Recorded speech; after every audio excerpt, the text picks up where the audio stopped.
était le temple. Amen. Et sans la connaissance, cela nous est difficile d'avancer. Donc, notre thème, nous avons dit, le diable rôde. Nous allons prendre notre texte de base qui est dans le livre de Luc, Luc 4, 1 à 3.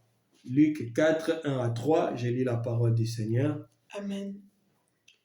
La Bible nous dit, Jésus, rempli du Saint-Esprit, revint du Jourdain et il fut conduit par l'Esprit dans le désert, où il fut tenté par le diable pendant 40 jours. Il ne mangea rien durant ces jours-là. Et après qu'ils furent écoulés, il eut faim. Le diable lui dit, si tu es fils de Dieu, ordonne à cette pierre qu'elle devienne du pain. Parole du Seigneur. Amen. Voilà. Nous comprenons dans notre texte que Jésus avait fait un jeûne de 40 jours après être sorti dans le Jourdain le jour de son baptême. Il est parti dans le désert où il va jeûner pendant 40 jours. Et au bout de 40 jours, Jésus va avoir faim. Et c'est alors que le diable va voir une opportunité auprès de Jésus. Dès que Jésus a eu faim, le diable qui rôde a vu une opportunité auprès de Jésus. Nous allons faire la suite de la lecture pour bien comprendre la pensée. Donc nous avons lu de 1 à 3, nous allons lire la suite, donc de 4 à 7. Il est dit, Jésus lui répondit, reprenons le verset 3, le diable lui dit, si tu es fils de Dieu, ordonne à cette pierre qu'elle devienne du pain. Jésus lui répondit, il est écrit, l'homme ne vivra pas de pain seulement.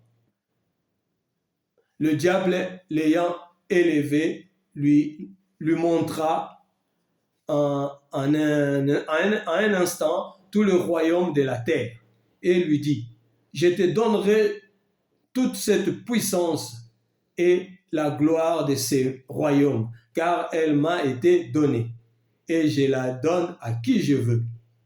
Si donc tu te prosternes devant moi, elle sera à toi.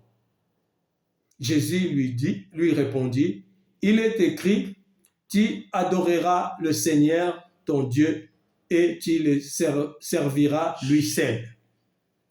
Amen. Voilà. Donc, parce que Jésus a eu faim, Jésus a manifesté la faiblesse. Avoir faim, c'est une faiblesse dans le physique. Dans le corps physique de Jésus, Jésus a manifesté une faiblesse. Et dès que Jésus a manifesté cette faiblesse-là, Satan, le diable, a trouvé une opportunité pour s'approcher de Jésus. Parce qu'on nous dit, le diable rôde. Et dès qu'il a vu une ouverture, qui est la faim que Jésus a sentie, le diable s'est approché pour lui faire des propositions. Donc la faiblesse dans la chair attire le diable. La faim de Jésus ici, c'est une expression de son côté charnel. Parce que nous savons qu'en Jésus habitait corporellement toute la divinité de Dieu. Mais il avait aussi un corps. Et de ce corps-là, ça c'est le côté charnel, le côté faiblesse de la personne de Jésus. Parce que la Bible nous dit, l'esprit est bien disposé. L'esprit est bien disposé. nous constatons que Jésus venait de faire un jeûne de 40 jeûnes et prières. Il n'a pas seulement fait privé, il s'est pas seulement privé de la nourriture, mais pendant qu'il s'est privé de la nourriture, c'était pour prier. Donc l'esprit était bien disposé. Matthieu 26, 41 nous dit, l'esprit est bien disposé, mais c'est la chair qui est faible. Donc quand la chair manifeste de la faiblesse, cela attire le malin. Et Galates 5, 17 nous dit, la chair a des désirs qui sont contraires à ceux de l'esprit. Voilà quelqu'un qui monte, qui va dans les déserts, pendant 40 jours, il va jeûner et prier. L'esprit est bien disposé, mais la chair qui a des désirs qui sont contraires à ceux de l'esprit, lui va réclamer autre chose. Pendant que Jésus a augmenté encore la capacité, la puissance de l'esprit en lui, la chair manifestait une faiblesse. La chair avait d'autres désirs. La chair demandait la nourriture. Et voilà pourquoi le diable a vu une opportunité et il n'a pas hésité de les saisir. Le diable a vu une opportunité qui était le faim que Jésus a senti et le diable a sauté sur l'occasion. Bien que connaissant à qui il avait affaire. Parce que nous avons lu ici, le diable lui dit, si tu es fils de Dieu, donc le diable sait à qui il a affaire. Il sait qu'il a affaire à Jésus qui est fils de Dieu. Mais le diable n'a pas hésité d'aller le tenter, d'aller le provoquer. Donc ce n'est pas notre statut qui empêche le diable de s'approcher de nous. Le diable connaissait qui était Jésus.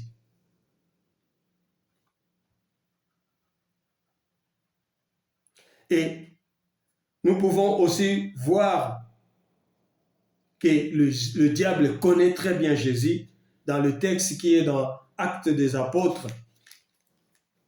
Actes des Apôtres 19, 13 à 16. Là, on nous raconte une histoire. Vous verrez que le diable connaît très bien Jésus. Ou ses démons même.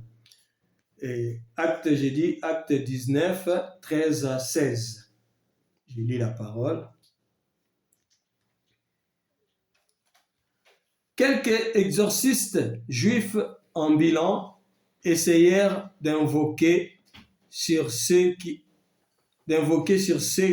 avaient des esprits malins le nom du Seigneur Jésus, en disant, je vous conjure par Jésus que Paul prêche. Ce qui faisait cela, c'était 7 fils de Sheva, juifs, l'un des principaux sacrificateurs. L'esprit malin leur répondit. L'esprit malin leur répondit. Et ils disent, je vous chasse au nom de Jésus-Christ que Paul prêche. Et l'esprit malin leur répondit, je connais Jésus et je sais qui est Paul. Mais vous, qui êtes-vous? Et l'homme dans lequel était l'esprit malin se lança sur eux, s'est rendu maître de tous les deux et les maltraita de telle sorte qu'ils s'enfuirent de cette maison nus et blessés. Amen. Amen. Donc, nous comprenons ici que le diable connaît qui est Jésus. Et le diable savait qui était Paul. Donc, le diable n'est pas un ignorant. Mais, quand Jésus a faim, le diable n'a pas hésité de s'approcher de lui.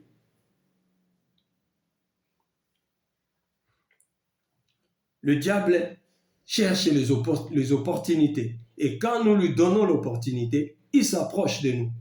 Il vient pour essayer, pour voir, pour nous bousculer. Raison pour laquelle la Bible nous dit « Résistez au diable et il fuira loin de toi ». Jacques 4, 7. Résiste au diable et il fuira loin de toi. Et comment on résiste au diable?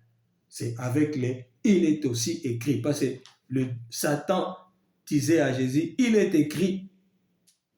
Il est écrit, si tu es fils de Dieu, transforme. Et Jésus lui disait, il est aussi écrit que tu ne tenteras pas ton Dieu, que l'homme ne vivra pas que du pain seulement. Nous voyons que Jésus lui-même va résister au diable. Mais est-ce que quand Jésus résiste au diable, Jésus il a dit, je te lie. Est-ce que Jésus il a pris le diable, il l'a lié? Est-ce qu'il lui a envoyé le feu? Non.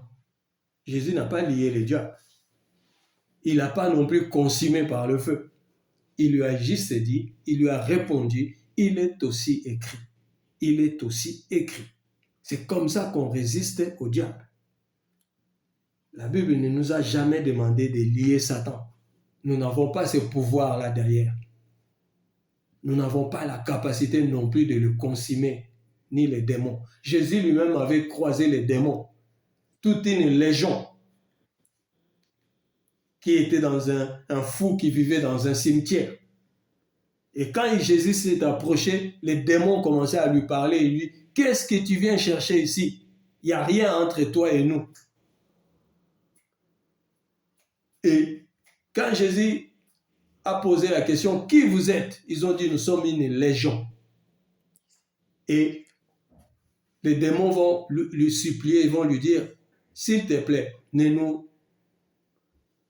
permets-nous d'aller dans le troupeau de cochons qui est là-bas. Et Jésus les a envoyés rentrer dans le pourceau pour libérer l'âme de cet homme-là. Mais Jésus pouvait aussi le consumer, le brûler. Il avait l'opportunité. Pourquoi il n'a pas fait? Parce que le temps de cela n'était pas encore arrivé.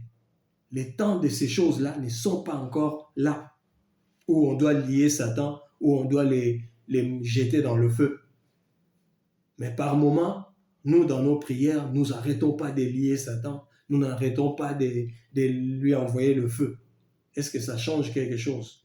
Mon peuple périt, faute de connaissance.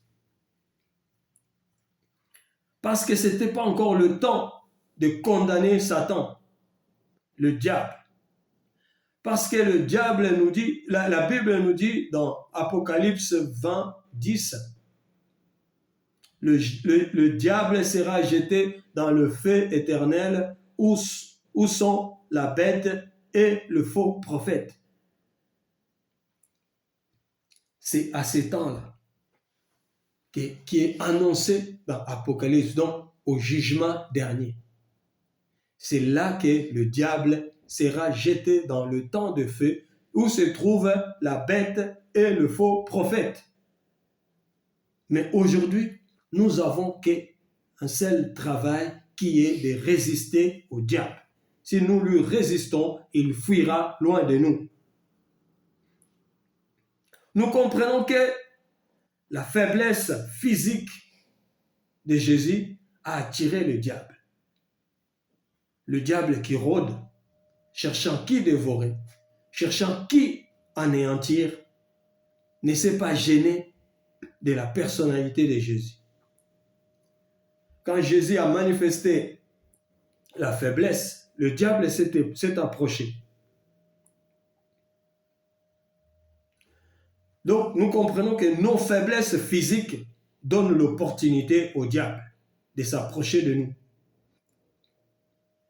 Nos faiblesses physiques donnent l'opportunité au diable de s'approcher de nous. Excusez-moi. Donc, quand la chair prend le dessus sur sur nous, forcément le diable vient et s'installe. Parce que quand nous manifestons la faiblesse physique, le diable s'approche de nous. Et quand il s'approche, il va chercher à nous affaiblir encore plus charnellement. Et dès que nous sommes faibles charnellement, il va chercher à attaquer notre âme. Parce que nous devons savoir, les démons n'ont rien à faire de notre chair. Ce corps physique-là, les démons n'ont rien à faire de cela. Tout ce que le diable et ses démons cherchent à détruire, c'est notre âme.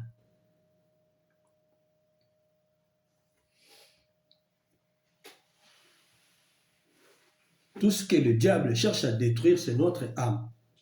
Nous connaissons l'histoire de Matthieu 12, où on nous dit, quand un esprit méchant quitte un corps, il va aller dans les lieux arides. Il va rester là-bas pendant un certain temps. Et cherchant où aller, il ne va pas trouver. Il va se dire, si je retournais dans mon ancienne maison, et il va venir rôder, il va vérifier, il va tourner autour, il va vérifier si cette maison-là est occupée. La Bible dit, s'il vient, il trouve la maison bien nettoyée, bien propre, cela veut dire qu'il y a eu une délivrance. Mais la maison n'est pas occupée. Cela veut dire, bien qu'on ait passé à la délivrance, l'esprit méchant est sorti, mais on n'a pas installé Christ. Parce qu'on peut passer à la délivrance, mais ne pas recevoir Christ dans sa vie. C'est deux choses différentes. Il y a beaucoup de gens qui s'agitent dans les assemblées, qui sautent dans tous les sens, on leur font des délivrances, mais ils ne reçoivent pas Christ derrière. Donc ça, c'est une maison qui est bien nettoyée, mais qui est vide, sans propriétaire. Donc, ce démon-là, cet esprit méchant, qu'est-ce qu'il va faire? Il va se dire en lui-même, pendant que j'habitais ici, ils ont trouvé le moyen de me chasser.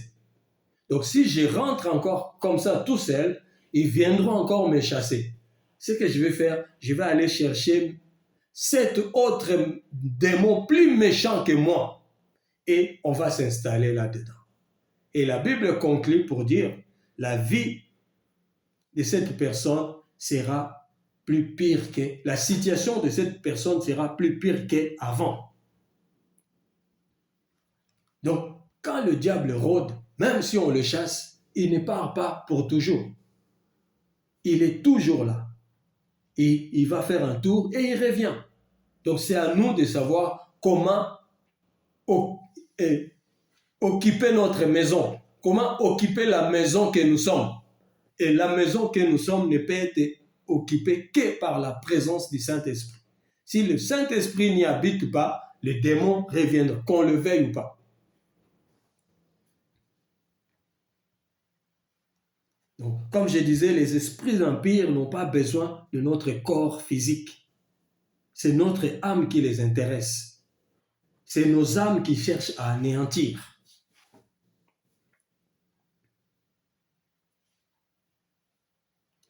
Voilà pourquoi Apocalypse nous met en garde. On va lire Apocalypse. Il nous met en garde sur le diable. Il nous dit, Apocalypse 12, il est dit, 12, 9 à 11, on nous dit, et il fit précipiter, donc le grand dragon, il fit précipiter le grand dragon, le serpent ancien, appelé le diable et Satan, c'est lui qui séduit toute la terre. Il fit précipiter sur la terre et ses anges firent précipiter avec lui. Et j'entendis dans le ciel une voix forte qui disait, maintenant le salut est arrivé et la puissance et le règne de notre Dieu et l'autorité de son Christ, car il a été précipité, l'accusateur de nos frères, c'est lui qui les accusait devant notre Dieu, jour et nuit. Voilà. Donc, Apocalypse nous fait comprendre que le diable a été précipité sur la terre. Donc, Satan, le diable, il est là. Il est sur la terre parce que Dieu l'a jeté sur la terre et il est là, il rôde. Au dernier jour de sa mission, il ne cessera pas de rôder. Et aujourd'hui, il y a plusieurs assemblées où les gens ils y vont, croyant ils prient Dieu. Oui, ils prient. Mais est-ce qu'ils mettent en pratique la volonté de Dieu? C'est le plus important. Prier, ce n'est pas mauvais. On peut prier 365 jours sur 365, 24 heures sur 24 heures si on veut. On peut même faire des jeûnes de 600 jours si on est fort. Mais le plus important, c'est de mettre en pratique la parole de Dieu. Ce n'est que ça qui fait fuir le diable. Aujourd'hui, il y a plusieurs assemblées où les choses sont à la mode. Il faut avoir une très belle chorale, un grand groupe de jeunes qui attirent d'autres jeunes, qui font des organisations, ils font des sorties, ils vont dans des séminaires, des voyages, des compétitions. Beaucoup d'organisations y mènent. C'est bien. Ça permet à nos enfants de rester dans le domaine des chrétiens. Mais est-ce que dans toutes ces activités-là, on leur apprend à connaître Christ? C'est ça le plus important. On peut faire des séminaires, on peut organiser je ne sais quelle organisation, des cultes, des jeûnes, des chorales, des concerts, de tout ce qu'on veut. Mais si dans tout ça, on ne connaît pas qui est Christ, cela ne sert à rien.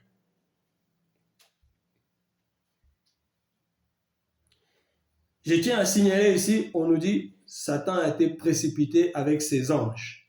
Ces anges ici, dans le contexte ici, les anges de Satan sont des démons. C'est des anges qui se sont alignés à Satan, ils se sont révoltés contre Dieu. Quand Satan a fait sa révolte, il y a une partie des anges qui étaient d'accord de la pensée de Satan. Donc, c'est cela qu'on appelle aujourd'hui des démons. C'est tous ces anges-là et Satan que Dieu a refoulé, a rejeté de son trône. Et le frère Pierre nous dira dans 1 Pierre 5, le frère Pierre nous dit quoi? 1 Pierre 5, il est dit,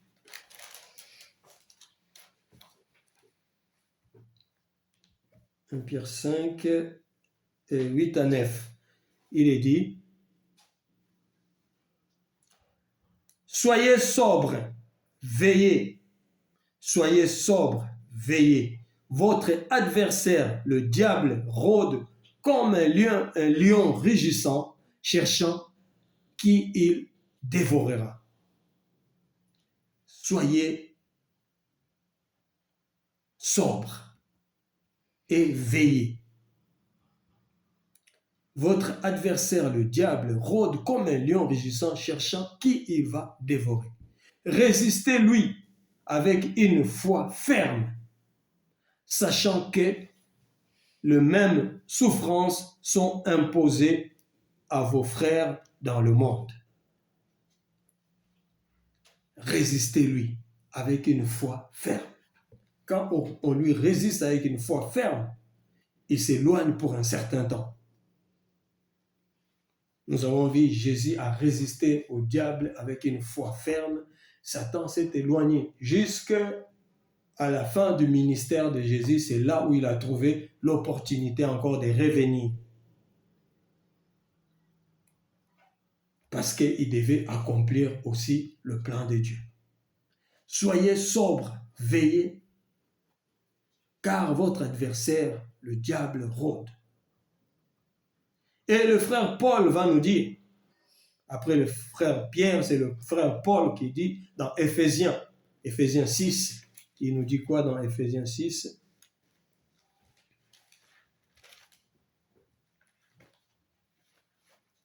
Éphésiens 6, 11 à 12. Le frère Paul nous dit, revêtez-vous de toutes les armes de Dieu, afin de pouvoir tenir ferme contre le risque du diable. Revêtez-vous de toutes les armes de Dieu, afin de tenir ferme contre le risque du diable. Car nous n'avons pas à lutter contre la chair et le sang, mais contre les dominations, contre les autorités, contre les princes de ce monde des ténèbres, contre les esprits méchants dans le lieu céleste. C'est pour ça, prenez toutes les armes de Dieu afin de pouvoir résister dans le mauvais jour et tenir ferme après avoir tout surmonté. Amen. Donc, Amen. nos frères dans la foi qui ont été avant nous, Pierre, Paul, nous interpellent à résister, à rester sobre. Quand on dit rester sobre, donc ne pas être distrait dans les choses de ce monde, de tenir ferme, de veiller, d'être toujours aux aguets. Veiller veut dire être toujours prudent, être toujours aux aguets. Il y a un verset où Jésus dit il faut être prudent comme le serpent et comment il dit ça? Rapide comme la colombe.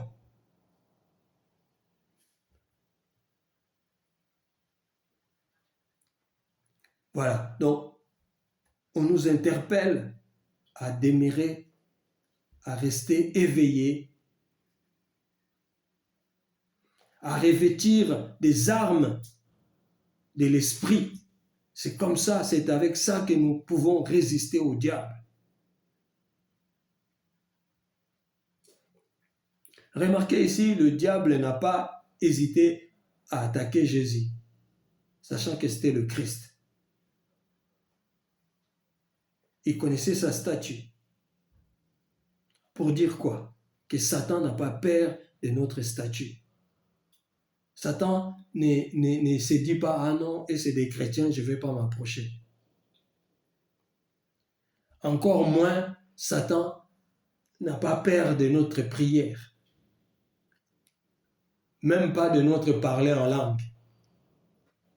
Le parler en langue ne fait pas fuir Satan. Satan ne fuit que devant la parole de Dieu. Satan ne fuit que devant la connaissance de la parole de Dieu. Satan s'éloigne de nous seulement quand il entend le « il est aussi écrit ». Parce que Satan connaît le « il est écrit ». Mais quand nous lui donnons le « il est aussi écrit », c'est là où il voit que non, celui-là est réellement fils de Dieu.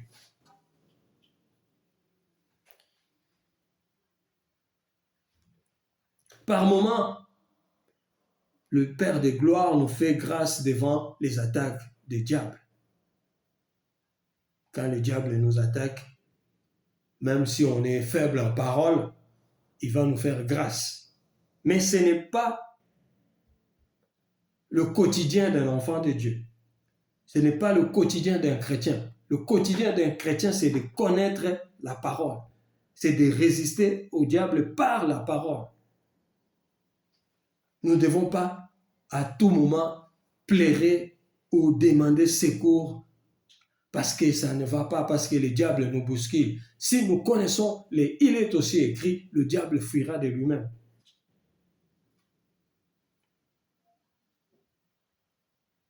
Un chrétien, enfant de Dieu, doit avoir le modèle. Et le modèle, c'est la connaissance de l'enseignement. Le modèle, c'est la connaissance. Quand on a l'enseignement, on a la connaissance. Et c'est ça qui fait fuir Satan.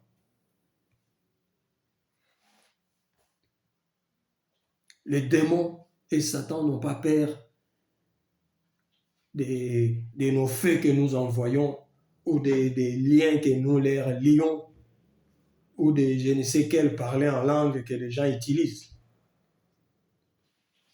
Les démons et Satan n'ont peur que de ceux qui ont l'enseignement, ceux qui ont la connaissance. Voilà pourquoi Dieu dit, mon peuple périt faute de connaissance. Comment nous périssons? Parce que nous donnons l'opportunité au diable. Parce qu'il nous manque la connaissance. Parce qu'il nous manque la connaissance, le diable s'approche. Et qu'est-ce qu'il fait? Il nous détruit. Et Dieu il dit, parce qu'il t'a manqué, tu n'as pas voulu avoir la connaissance. Même Dieu lui-même, il dit, moi Dieu, je te détruirai, même tes enfants. Donc Dieu laissera Satan te détruire. C'est ça ce que cela veut dire. Parce que Dieu est amour. Voilà. Résistons au diable et il fuira loin de nous. Parce que Satan, jusqu'au dernier jour où Dieu lui a défini sur cette terre, il ne fera que rôder. Il ne changera pas. C'est ça. Il rôde cherchant qui dévorer, égorger et détruire. C'est à nous de savoir résister. C'est à nous de savoir résister. Si nous lui résistons, il fuira loin de nous. Mais si nous lui donnons l'opportunité, il se va venir. Et s'il trouve l'espace, il va s'installer. Jésus, rempli du Saint-Esprit, il a donné l'opportunité à Satan. Comment? En ayant faim. Donc les opportunités, on ne peut des fois ne pas les empêcher. Mais derrière, il faut savoir résister au diable. Amen. Amen. Voilà. Ça, c'était notre exhortation pour aujourd'hui. Je ne sais pas s'il y a des questions là-dessus.